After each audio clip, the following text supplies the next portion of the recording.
Hello everybody.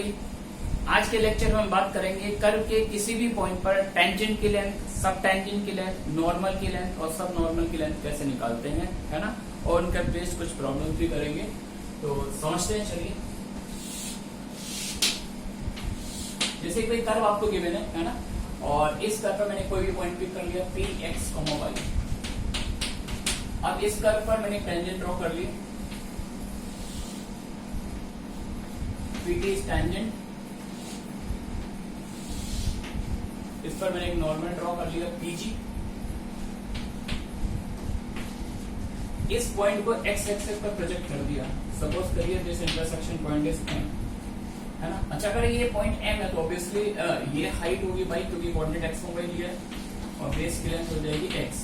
मैंने suppose किया ये जो टेंजेंट है ये एक्स एक्सिस से थीटा एंगल बनाती है। टेंजेंट एक्स एक्सिस से थीटा एंगल बनाती है। Then what is the slope of this tangent? What is the slope of this tangent? According to coordinate geometry the slope is tan theta, but according to calculus slope is what? Slope is the derivative of the given function at this point, है ना।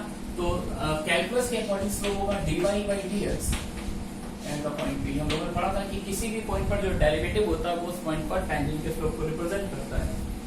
ये तो slope आ गया वहां से। Coordinate geometry से slope क्या आएगा? tan theta.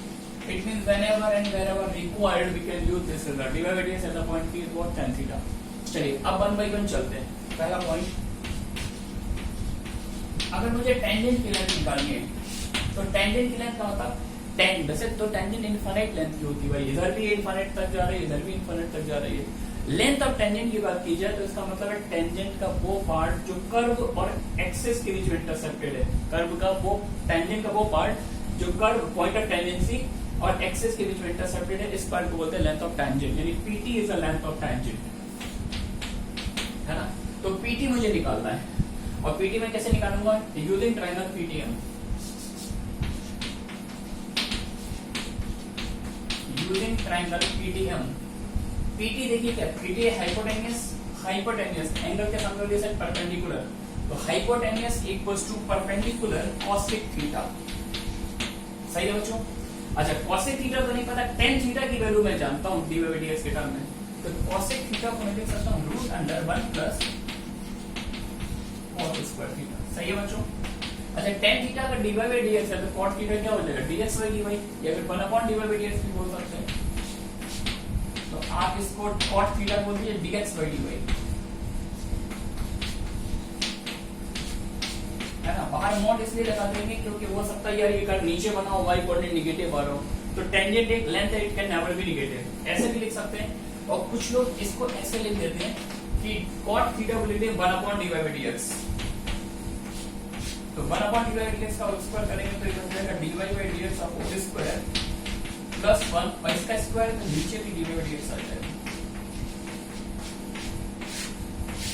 है ना। तो ये अभी लेंथ ऑफ टेंजेंट। अब बात करते हैं लेंथ ऑफ सब टेंजेंट की।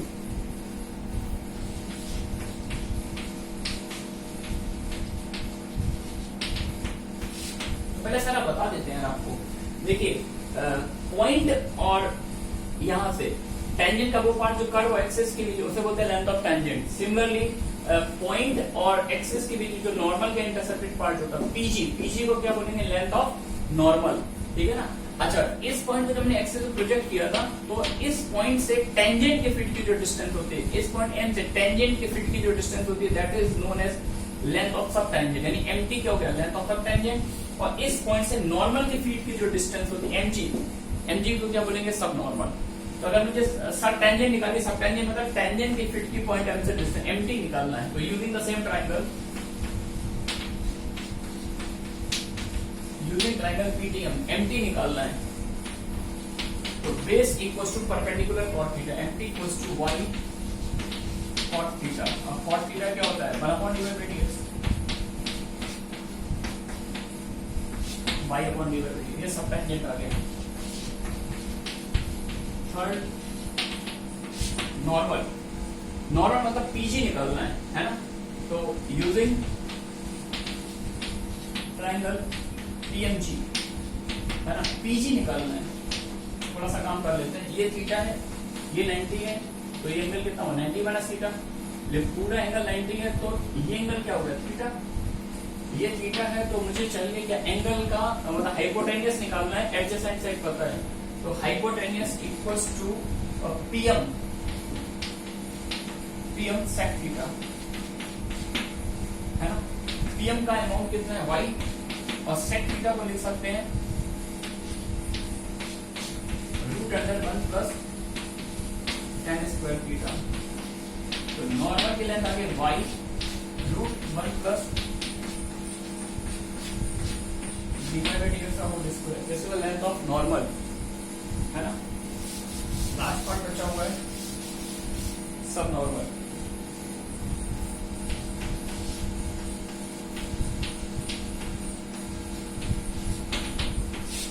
सब नॉर्मल मतलब क्या, mg निकालना है using same triangle again PMG। तो mg अब केवल एंगल के आप खोल सकते हैं, परपेंडिकुलर निकालना है, बेस पता है तो perpendicular equals to base tan theta है ना।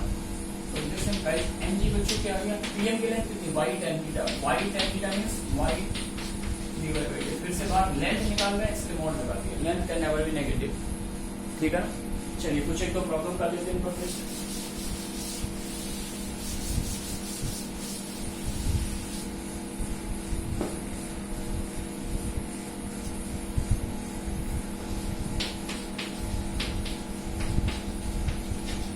Show that for the curve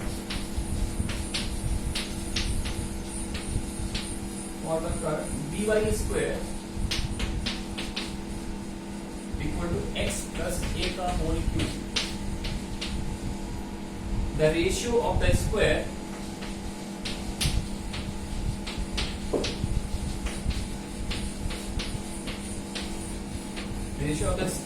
of the subtangent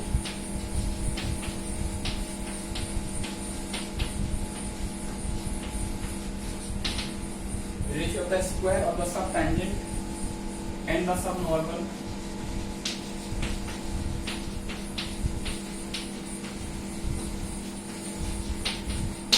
is constant.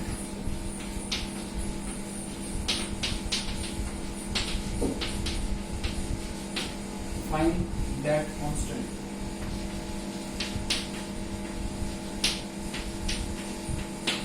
एक सिंपल सी प्रॉब्लम ली मैंने, एक कर्व ले लिया B y square equal to x plus a का होल क्यूब। मैंने कहा प्रूव करके दिखाइए कि ये जो कर्व है इसके सब टेंजेंट का स्क्वायर और सब नॉर्मल इन दोनों का रेशियो एक कांस्टेंट क्वांटिटी आएगा, वो एक्स और वाई पर डिपेंड नहीं करेगा, है ना।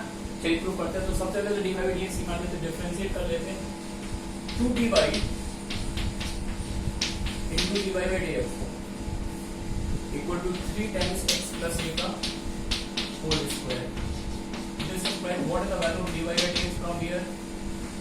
3 into x plus a का whole square upon 2dy, ठीक है ना। Therefore subtangent whole square upon सब नॉर्मल। बच्चों लैंग्वेज को थोड़ा सा ध्यान से पढ़िए। कुछ स्टूडेंट को जब मैं क्वेश्चन क्लास में ट्राई करने को देता हूँ तो वो इसको मिस इंटरप्रेट कर जाते हैं। वो इसको ऐसे रीड करते हैं the ratio of the square of the sub tangent and the सब नॉर्मल। वो इसको ऐसा समझते हैं सब टेंजेंट अपॉन सब नॉर्मल के होल स्क्वायर की बात की जा रही है। नो, मैंने क्लियरली लिखा है the ratio of the square of the sub tangent. Square सिर्फ सब टेंजेंट का, नीचे केवल सब नॉर्मल है।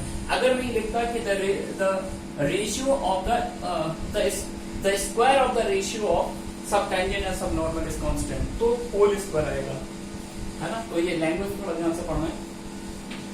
सब टेंजेंट का फॉर्मूला क्या होता था, y upon dy by dx। तो ऊपर y स्क्वायर आ गया, नीचे dy by dx का होल स्क्वायर आ गया। सब नॉर्मल का formula y into dy by dx। बच्चों एक फॉर्मूला है, तो y से एक y कैंसिल हो गया, तो ये बन गया y upon dy by dx का whole cube. dy by dx का होल क्यूब नीचे आएगा 27 x प्लस a का whole power 6 into 8 b cube y cube. सही है बच्चों। तो 8 b क्यूब मैंने भाग लिया, 8bq/27 इसको तो बाहर कर दिया और वाई स्क्वायर, अच्छा यहाँ से y square upon x plus a का होल क्यूब, ये वैल्यू मेरे को पता है, तो ऊपर बन रहा है वाई पावर 4 नीचे एक्स प्लस ए की पावर 6, तो इसको मैं लिखता हूँ y square upon x plus a का होल क्यूब और इस पूरे का स्क्वायर, और ये वैल्यू कर्व से निकाल लिया, ये वैल्यू क्या बन जाए वाई स्क्वायर अपॉन दिस, ये वैल्यू बन जाए 1/b into 1/b बनेगा 1/b square and what is the value of constant, b square cancel कर देंगे 8b/27, ये मानते हैं b पॉजिटिव है, नहीं तो फिर मोड लगा देंगे, है ना। ठीक है, चलिए मूव करते हैं नेक्स्ट क्वेश्चन पर।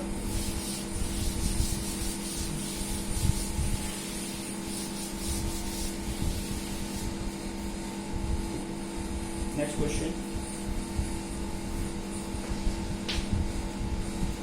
show that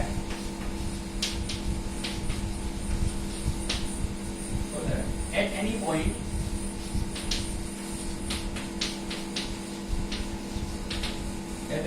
on the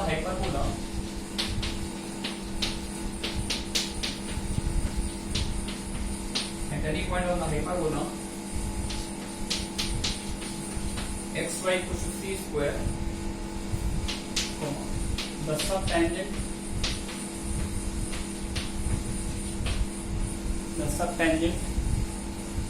varies as the axis of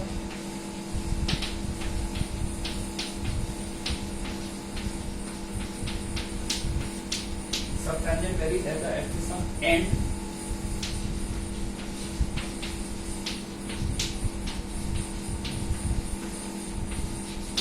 and the subnormal varies as the cube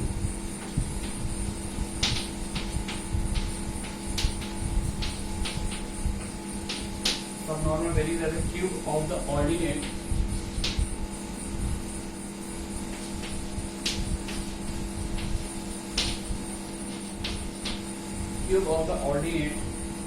of the point of contact.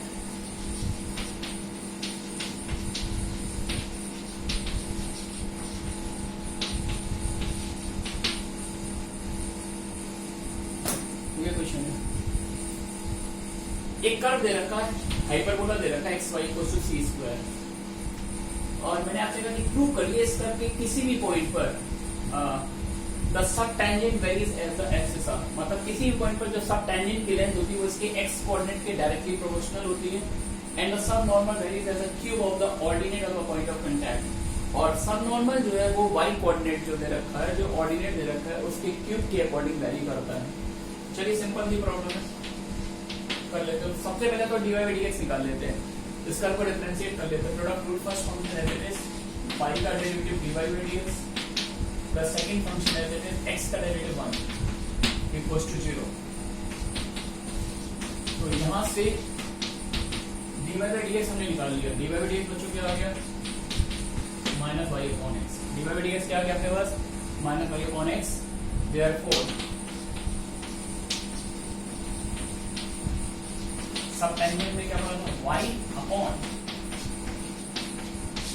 dy by dx, y upon minus y upon x, तो ये तो cancel हो गया, minus mod minus लगाए या लगाए फर्क नहीं पड़ता। तो सब टेंजेंट क्लियरली क्या है, सब टेंजेंट प्रोपोर्शनल टू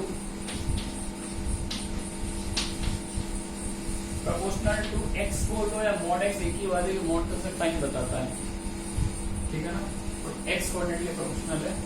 अब अगर सब नॉर्मल की बात करें, सब नॉर्मल हमने क्या पढ़ा था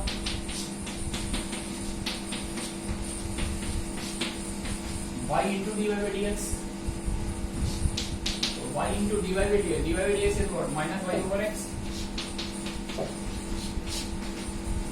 तो ये बन जाएगा y square over x, है ना, और x की वैल्यू यहाँ से निकाल के डाल दो, x आएगा c square upon y,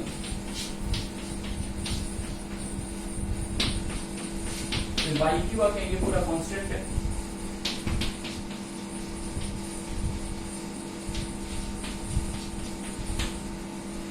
सब normal proportional to y cube, y coordinate whole cube के अकॉर्डिंग वेरी करेगा।